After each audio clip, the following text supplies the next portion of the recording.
So the fourth Sunday in Lent is known as Laetare Sunday, or in English, the Sunday of rejoicing. Laetare in English means rejoice, which is taken from a verse of scripture that many of the traditional churches would use to start services this Sunday. It comes from Isaiah 66 verse 10, and I quote, "Rejoice, O Jerusalem, be joyful, all who are mourning."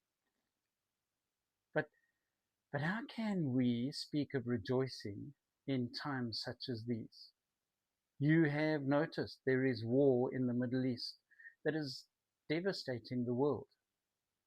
There is the killing of innocent civilians, there's rising fuel prices, and destruction of relationships.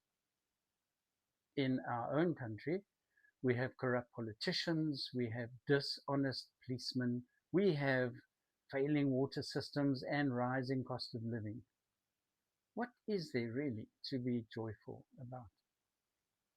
My name is Pastor Pete, and I want to encourage us to look beyond the dark clouds in the storms of life and discover there are still rainbows that bring us joy.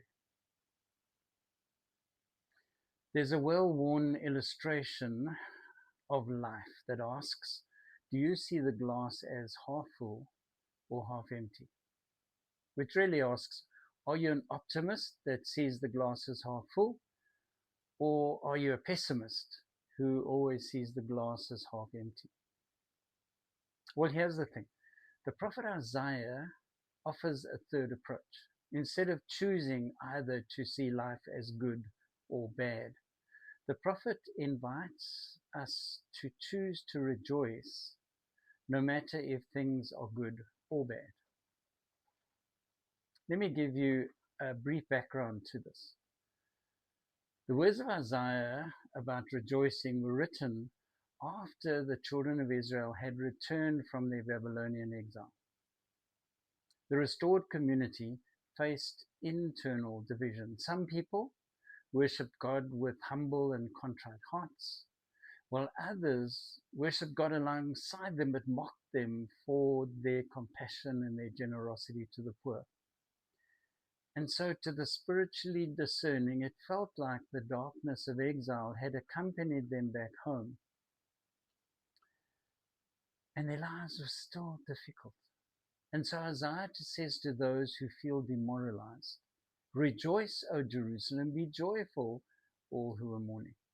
So here's the takeaway for the week. Even though life is difficult, choose to take time out to rejoice, which is not about being naturally optimistic, because choosing to rejoice is an act of faith. This fourth week in Lent is for singing songs of joy and praying prayers of gratitude. Even though Lent 2026 is difficult, don't let it get to you. In these difficult times, look at the things that make you grateful.